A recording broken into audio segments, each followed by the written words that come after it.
Hello, ഞാനിപ്പോൾ ഉള്ളത് എൻ്റെ നാട്ടിലാണ്. കോഴിക്കോട് ജില്ലയുടെയും മലപ്പുറം ജില്ലയുടെയും ബോർഡർ ആയിട്ടുള്ള പാറമ്മൽ എന്ന് പറഞ്ഞിട്ടുള്ള സ്ഥലമാണ് കേട്ടോ ഇത്. എല്ലാ നാട്ടിലും വികസനം വരുമ്പോൾ ആളുകൾ രക്ഷപ്പെടാറാണ് പതിവ്. പക്ഷെ ഞങ്ങളുടെ നാട്ടിൽ വികസനം വന്നപ്പോൾ ഞങ്ങൾ എല്ലാവരും കൂടെ ഒരു ദുരിതത്തിൽ അകപ്പെട്ട പോലെയാണ് ആയത്. കാരണം വേറെ ഒന്നല്ല, ഞങ്ങളുടെ ബൈപ്പാസ് ഇപ്പോൾ 6 വരിപ്പാത ആക്കിയിട്ടുണ്ട്. നാട് മൊത്തമായിട്ടുള്ള വികസനം ആയതുകൊണ്ട് തന്നെ ഒരുപാട് സ്ഥലങ്ങളിൽ കണ്ടിട്ടുണ്ട് അണ്ടർപാസ് ഒക്കെ കൊടുത്തത്. പക്ഷെ ഞങ്ങൾക്ക് ഒരു അടുത്ത അങ്ങാടി ഉണ്ടായിട്ട് പോലും അങ്ങനത്തെ ഒരു സൗകര്യം ഞങ്ങൾക്ക് കിട്ടിയിട്ടില്ല. അതുകൊണ്ട് തന്നെ റോഡിന്റെ ഇരുവശത്തുള്ളവർക്ക് റോഡ് ക്രോസ് ചെയ്യാന്നുള്ളത് വലിയൊരു ടാസ്ക് ആയിട്ട് തന്നെ മാറിയിട്ടുണ്ട്. റോഡിന്റെ ഒരു സൈഡിലാണ് അങ്ങാടി വരുന്നത്. ഇവിടെ തന്നെയാണ് ഞങ്ങളുടെ വായനശാലയും അക്ഷയ കേന്ദ്രവും അതേപോലെ പച്ചക്കറി കടകളും പിന്നെ ഞങ്ങളുടെ പെട്രോൾ പമ്പ് വരുന്നതും ബൈപ്പാസിന്റെ ഒരു സൈഡിലായിട്ടാണ്. ഇനി റോഡിന്റെ അപ്പുറത്തെ സൈഡിലാണെങ്കിലോ ഞങ്ങളുടെ സ്കൂളും പള്ളികളും അമ്പലങ്ങളും എന്തിനും ഞങ്ങളെ റേഷൻ കട വരെ വരുന്നത് അപ്പുറത്തെ സൈഡിലാണ്. റോഡ് പണി തുടങ്ങുന്നതിന് മുമ്പ് തന്നെ അധികൃതർക്ക് നിവേദനം നൽകുകയും അതേപോലെ ഒരുപാട് സമരങ്ങൾ നടത്തുകയും ചെയ്തിട്ടുണ്ടെങ്കിൽ ഇതിനൊരു പരിഹാരം ഇതുവരെ കാണാൻ കഴിഞ്ഞിട്ടില്ല. ഇതാണ് ഞങ്ങളുടെ പാറമ്മൽ ALPB സ്കൂൾ. ഈ റോഡ് ഒന്ന് ക്രോസ് ചെയ്താൽ സ്കൂളിൽ എത്തേണ്ട സ്ഥാനത്ത്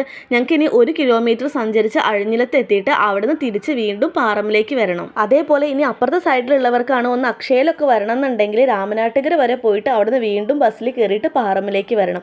ഈ റോഡ് ഒന്ന് ക്രോസ് ചെയ്താൽ നടക്കേണ്ട കാര്യത്തിന് ഞങ്ങൾ എത്ര റിസ്ക് എടുക്കണം എന്നറിയോ. ഇന്ന് സ്കൂളിൽ വെച്ചിട്ട് കരാട്ടെ പഠിപ്പിക്കുന്നുണ്ട്. എൻ്റെ ചേച്ചിൻ്റെ മകനൊക്കെ കരാട്ടെ ക്ലാസ്സിന് പോകാറുണ്ട്. റോഡ് ക്രോസ് ചെയ്യാനുള്ള പേടി കാരണം എനിക്ക് കരാട്ടെ നിർത്താനാണ് എൻ്റെ അച്ഛനൊക്കെ പറഞ്ഞത്. അതേപോലെ റേഷൻ കടയിൽ പോയിട്ട് സാധനമായിട്ട് വരുമ്പോൾ 30 രൂപയ്ക്ക് 25 രൂപയ്ക്ക് വീട്ടിലെത്തേണ്ട സ്ഥാനത്ത് ഇനി 100 രൂപ വേണം വീട്ടിലെത്തിക്കിട്ടാൻ. ഈ വീഡിയോ ഞാനിപ്പോൾ പോസ്റ്റ് ചെയ്ത് കഴിഞ്ഞാൽ ഇത് എത്ര പേര് കാണുന്നു, ഞങ്ങൾ ഈ പ്രശ്നത്തിന് എന്തെങ്കിലും ഒരു സൊല്യൂഷൻ ഉണ്ടാക്കാൻ കഴിയുമെന്നൊന്നും എനിക്കറിയില്ല. കാരണം ഒരുപാട് വലിയ വലിയ ആളുകൾ ശ്രമിച്ചിട്ടും ഞങ്ങൾക്ക് ഇതിനൊരു പരിഹാരം ഉണ്ടാക്കാൻ കഴിഞ്ഞിട്ടില്ല. അപ്പോൾ ഇങ്ങനെയൊക്കെയാണ് ഞങ്ങളുടെ നാടിൻ്റെ ഇപ്പോഴത്തെ അവസ്ഥ. ഞങ്ങൾക്ക് ഒരു അണ്ടർപാസ് വരും എന്നുള്ള വിശ്വാസത്തിലാണ് ഇപ്പോഴും നാട്ടുകാർ ഇരിക്കുന്നത്. അപ്പോൾ എല്ലാവരും ഞങ്ങൾക്ക് വേണ്ടി പ്രാർത്ഥിക്കണേ. ബൈ.